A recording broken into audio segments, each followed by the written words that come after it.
बिहार के अलग अलग जिलों के अंदर सरकारी स्कूलों में अपनी सेवा प्रदान कर रहे शिक्षकों को तो राज्य सरकार ने खुशखबरी जरूर दे दी है।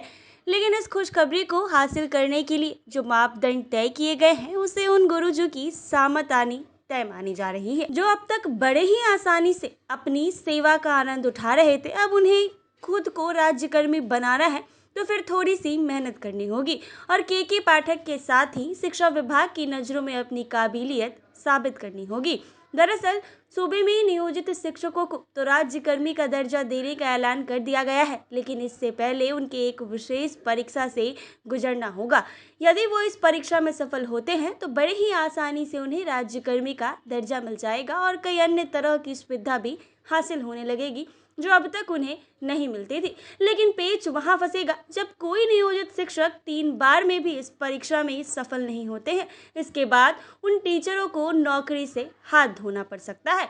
अब शिक्षा विभाग के अपर मुख्य सचिव के पाठक के इस निर्णय और यदि अच्छे से समझे तो एक तरफ जहां राज्य में पिछले कई सालों से अपनी सेवा दे रहे शिक्षकों को झटका तो लगेगा, लेकिन एक पक्ष ये भी है कि अगर उनकी यह नई तरकीब काम करती है तो फिर बिहार की शिक्षा में नया कायाकल्प देखने को मिल सकता है। अब हम आते हैं इस बात पर कि यह संभव कैसे होगा।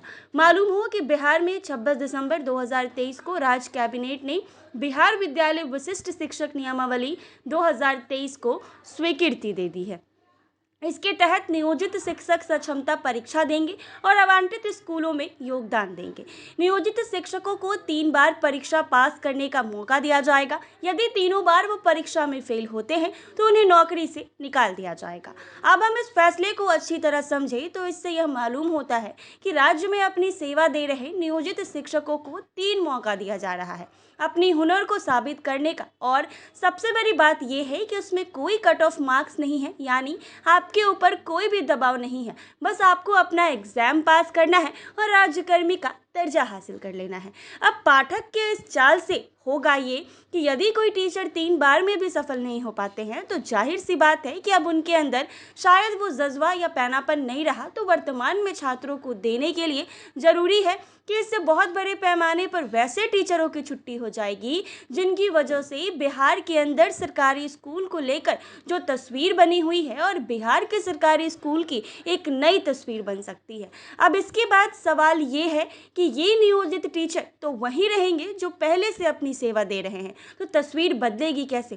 तो इसका जवाब कुछ इस तरह है कि राज्य में पहली बार बीपीएससी की तरफ से परीक्षा आयोजित करवाकर शिक्षकों की बड़े पैमाने पर बहाली करवाई जा रही है। सबसे बड़ी बात यह है कि इस दौरान पहले चरण को छोड़ दे तो दूसरे चरण में ये देखने को मिला कि कई सब्जेक्ट्स में टीचर बनने के लिए कट ऑफ 150 में 100 के आसपास पहुंचा। इसका मतलब साफ है कि पाठक और शिक्षा विभाग एक नई तस्वीर लिखने की शुरुआत कर चुका है। बहरहाल अब देखना यह है कि पाठक के इस निर्णय से बिहार की तस्वीर कितनी बदलती है और जब नियोजित शिक्षकों के लिए परीक्षा ली जाती है तो फिर उसका आंकड़ा क्या निकल कर सामने आता है। और एक तरफ नए टीचरों की रैपिड एक्शन मोड में बहाली चल रही है, वो कहाँ तक बिना कोई लंबा ब्रेक लिए चल पाती है।